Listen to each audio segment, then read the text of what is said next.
El Club Atlético do Paraíso era un nombre que, hacía algunos años, despertaba respeto y devoción. Bajo la dirección de Rafael Monteiro, un hombre carismático, calculador y de verbo encendido, el equipo había logrado lo impensado, ganar la Copa Libertadores. Aquella noche de gloria, los fuegos artificiales tiñeron el cielo de Bahía, las calles se llenaron de hinchas con antorchas y camisetas rojas, y su nombre fue coreado como el de un dios. Monteiro, en su traje impecable, levantó el trofeo entre lágrimas, con el estadio rugiendo su apellido. Esa misma semana, el club, embriagado por la euforia, mandó erigir una estatua en su honor, justo frente a la entrada principal.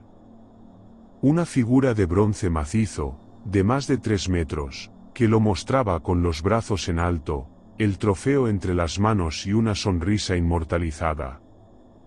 En la base, una placa decía, Rafael Monteiro, o homem que deu gloria ao paraíso. Pero la gloria dura menos de lo que tarda en oxidarse el metal. Monteiro, tentado por un contrato millonario, se marchó a Arabia Saudita pocos meses después. El dinero, el prestigio internacional, los reflectores, todo eso lo sedujo más que la gratitud del club que lo había hecho inmortal. Los hinchas lo despidieron con lágrimas y promesas de regreso. Él se fue convencido de que su lugar en la historia ya estaba asegurado. Años después, el panorama era otro. El club, endeudado, caía en picada. En el Brasileirao ocupaban el último lugar. Los hinchas se habían acostumbrado a insultar más que a alentar, y el estadio, antes repleto, ahora mostraba gradas vacías y pasto amarillento. La prensa local hablaba de una maldición, desde que Monteiro se había ido, técnicos que no duraban, jugadores que se lesionaban misteriosamente, y un ambiente enrarecido que parecía pudrirlo todo.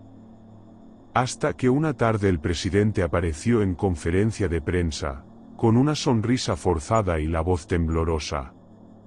Temos o prazer de anunciar o retorno do profesor Rafael Monteiro. Ele vem para salvar o paraíso novamente. Las cámaras estallaron. La hinchada deliró. Algunos lloraron. Otros murmuraron que era tarde, que ya nada podía salvar al club. Rafael Monteiro llegó al aeropuerto con un aire de superioridad intacto. Vestía un traje blanco, gafas oscuras, y su andar aún tenía esa cadencia de quien se sabe admirado.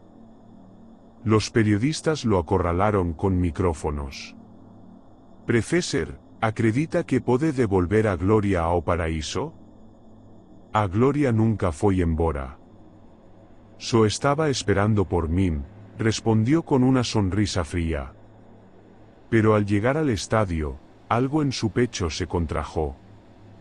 La fachada lucía envejecida, el logo despintado, las luces parpadeando.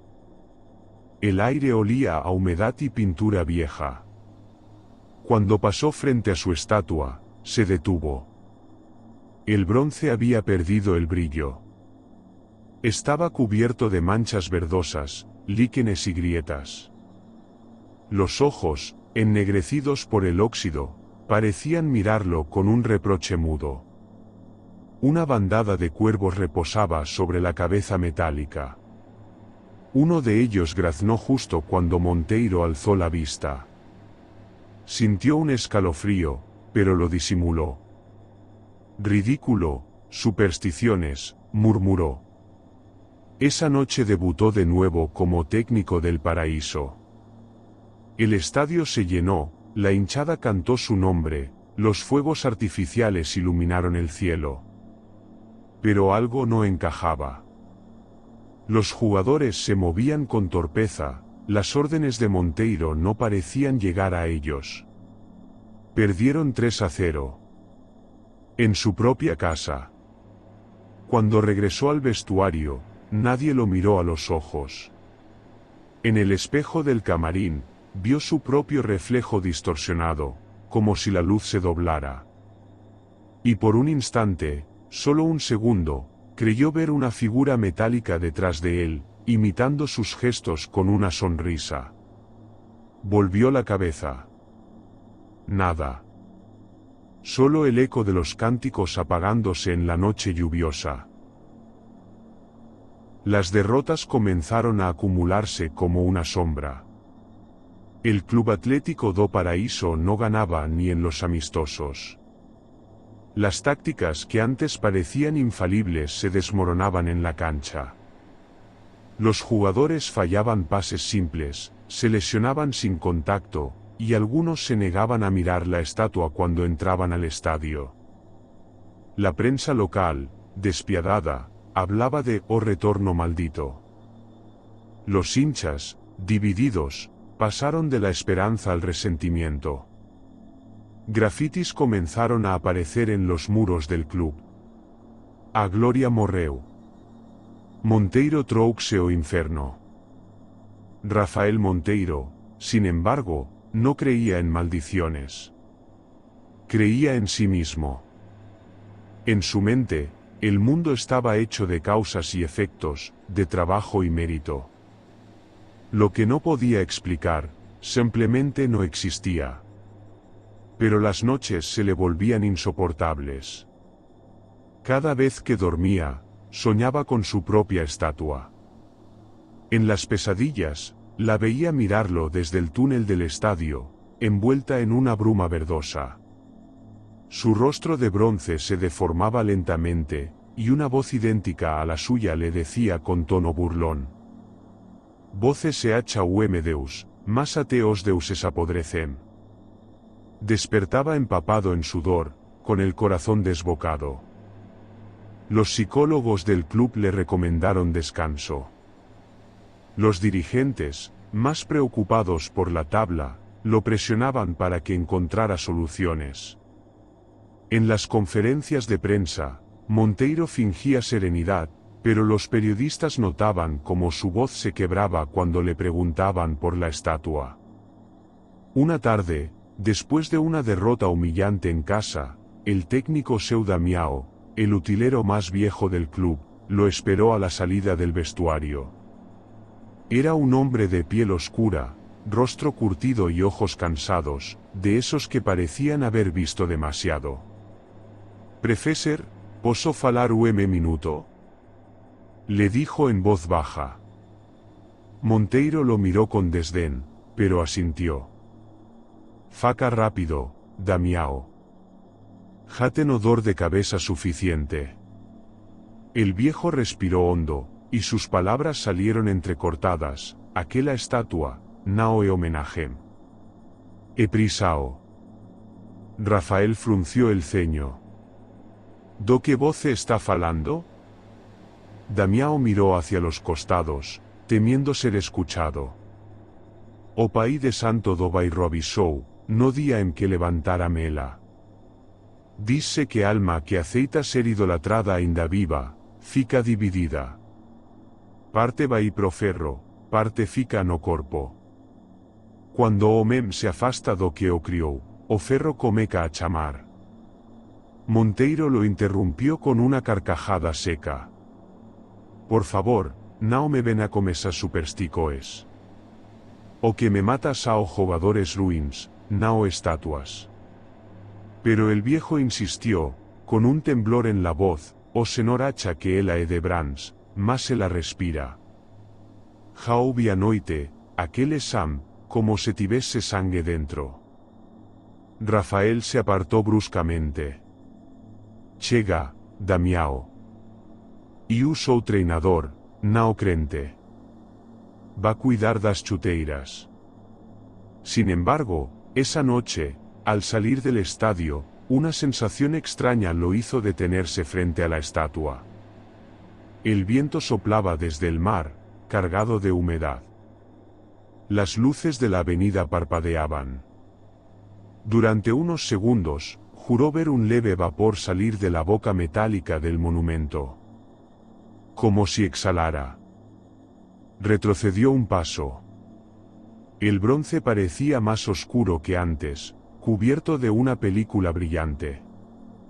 Y entonces lo escuchó, un golpe sordo, desde el interior. Uno solo. Como si algo hubiera latido. Monteiro se llevó una mano al pecho y soltó una risa nerviosa. Estoy cansado, se dijo a sí mismo. Solo eso. Pero cuando volvió a casa, al mirar su reflejo en el espejo del baño, notó algo que lo dejó helado. Su piel tenía un leve tono cobrizo, metálico, bajo la luz. Parpadeó, se frotó el rostro, volvió a mirar. Nada. Solo su cara. Aunque, su sonrisa le pareció distinta. Más rígida. Más parecida a la del bronce. Durmió con las luces encendidas. Los días comenzaron a confundirse.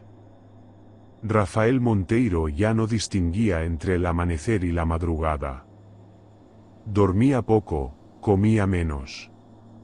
Cada derrota del paraíso se sentía como una mueca más tallada sobre su propio rostro. Sus jugadores lo evitaban. Algunos decían haberlo visto hablar solo en los pasillos del vestuario. Otros juraban que, después de ciertos partidos, su sombra no coincidía con su cuerpo. Una tarde, en plena conferencia de prensa, se quedó mirando fijamente una cámara. El periodista le hacía preguntas sobre el descenso, pero él no respondía. Solo observaba el lente como si del otro lado hubiera algo, o alguien, devolviéndole la mirada. Cuando por fin habló, su voz salió ronca, metálica. Y quiero calar esa voz. Esa noche llovía como si el cielo quisiera arrancar el estadio de la tierra. Monteiro caminó solo por los pasillos oscuros del paraíso. No llevaba paraguas, ni abrigo. Solo una linterna, un cigarrillo y la determinación de enfrentar lo que fuera que lo atormentaba. El viento silbaba entre las tribunas vacías. Las gotas golpeaban los carteles oxidados con el nombre del club. El césped, iluminado por los relámpagos, parecía un océano negro. Cuando llegó a la entrada principal, la vio. La estatua. Su estatua. Imponente bajo la lluvia, cubierta de musgo y grietas, con una capa de agua deslizándose por los brazos en alto. Pero algo había cambiado, los ojos no estaban donde debían estar. El bronce había cedido, deformándose hasta formar dos cavidades profundas, oscuras, de donde goteaba una sustancia viscosa. Monteiro se acercó despacio, con el corazón latiendo con fuerza. Su reflejo temblaba en la superficie mojada del metal. ¿Qué eres?, susurró. ¿Qué demonios quieres de mí? El viento se detuvo. Y entonces, lo escuchó. Una respiración. No era un sonido imaginado ni un eco, era real, húmedo, denso, justo frente a él. De pronto, el rostro metálico se movió apenas lo suficiente para que la mandíbula se abriera 1 centímetro. Y una voz, idéntica a la suya, habló. Voce me deixou apodrecer. Agora é sua vez. Monteiro retrocedió, tropezando con el borde del pedestal. La linterna cayó al suelo, rodó, y su luz temblorosa iluminó lo imposible. El bronce respiraba, expandiéndose y contrayéndose como un pulmón. Las grietas se abrieron más, revelando debajo un brillo rojizo, como si algo ardiera dentro. Rafael gritó, pero el viento apagó su voz. Quiso correr, pero una mano fría y dura lo tomó del brazo. Era la de la estatua. Sus dedos, de bronce líquido, se deformaban como si el metal estuviera vivo, arrastrándolo hacia la base. Monteiro forcejeó, rasguñó, pateó, pero el bronce lo envolvía poco a poco, pegándose a su piel. El contacto era helado y ardiente a la vez. El rostro de la estatua se pegó al suyo, y lo último que vio fueron sus propios ojos reflejados en el metal, suplicantes. Un rayo cayó cerca. El suelo tembló. Y, por un segundo, el bronce gritó. Los vecinos del barrio contaron haber oído un sonido espantoso, mitad rugido, mitad llanto humano, seguido de un silencio sepulcral. A la mañana siguiente, el guardia del club encontró el lugar vacío. La linterna seguía encendida, titilando junto al pedestal. ¿Y la estatua? La estatua lucía diferente. Más real. Más viva. Las proporciones eran exactas, la piel del bronce más lisa, los ojos brillantes. Y en la base, alguien había grabado una nueva inscripción, como arañada con uñas. O meme o ídolo sao uemeso. El amanecer sobre Bahía llegó envuelto en una neblina espesa. Los primeros empleados del Club Atlético do Paraíso encontraron el portón principal abierto, empapado de lluvia. El vestuario olía a humedad y metal, y los pasillos parecían más largos, como si el estadio se hubiera estirado durante la noche. Rafael Monteiro no estaba. Ni su auto, ni su abrigo, ni su celular. Solo la linterna encendida junto al pedestal, cuya luz amarillenta parpadeaba sobre una figura renovada. La estatua ya no tenía grietas. El bronce, antes corroído, relucía como recién fundido. El rostro era idéntico a Monteiro. Pero no al de la época de la Libertadores, era el ahora, envejecido, con el mismo gesto crispado de los últimos días. Sus ojos parecían húmedos, casi humanos. El presidente ordenó que nadie hablara con la prensa. Dicemos que viajó, pronto. O profesor precisó de descanso. Su voz temblaba mientras lo decía. Pero el rumor se propagó como fuego entre los hinchas, los empleados, los vecinos del barrio. Algunos juraban que la estatua respiraba de noche, que de vez en cuando se oía un leve crujido metálico, como huesos tensándose. Otros decían haber visto una sombra moverse en el túnel, o escuchar pasos cuando el estadio estaba vacío. Sin embargo, algo cambió en el equipo. De repente, el Paraíso empezó a ganar. Jugaban con una agresividad desconocida, con una precisión mecánica, casi inhumana. Los jugadores no entendían por qué, pero cada vez que pasaban frente a la estatua antes de los partidos, sentían una energía rara, una presión en el pecho, una mezcla de miedo y fuerza. Ganaron 3 partidos seguidos. Luego 4. Luego 7. El estadio volvió a llenarse. Los hinchas regresaron, cantando con euforia. Monteiro vive. Monteiro guía. Algunos incluso comenzaron a dejar ofrendas al pie de la estatua, flores, cintas, botellas de cachaca, estampitas de santos. El club volvió a subir posiciones, y las crónicas deportivas hablaron del milagre do Paraíso. Pero Seu Damião sabía la verdad. Una noche se quedó solo, barriendo el pasillo junto a la entrada.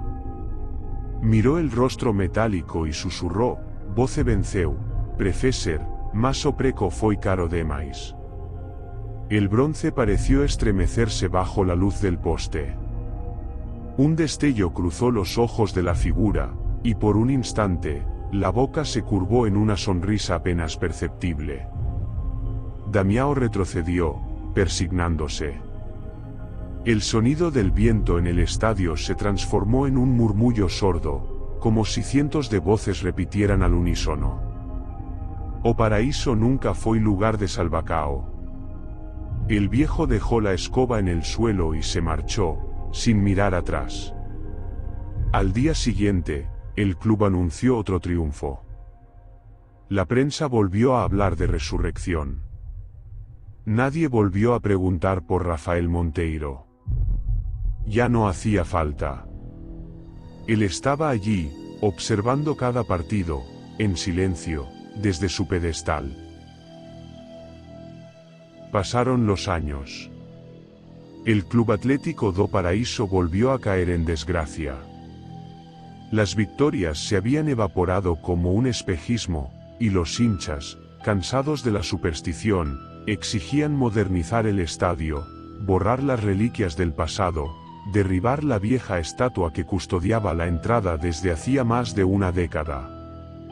El nuevo presidente, joven y ambicioso, lo anunció con orgullo. Vamos construir nuevo símbolo. Paraíso moderno, sen fantasmas. Una mañana, los obreros llegaron con grúas y mazas. El aire era pesado, con un olor a hierro húmedo que parecía salir del suelo mismo.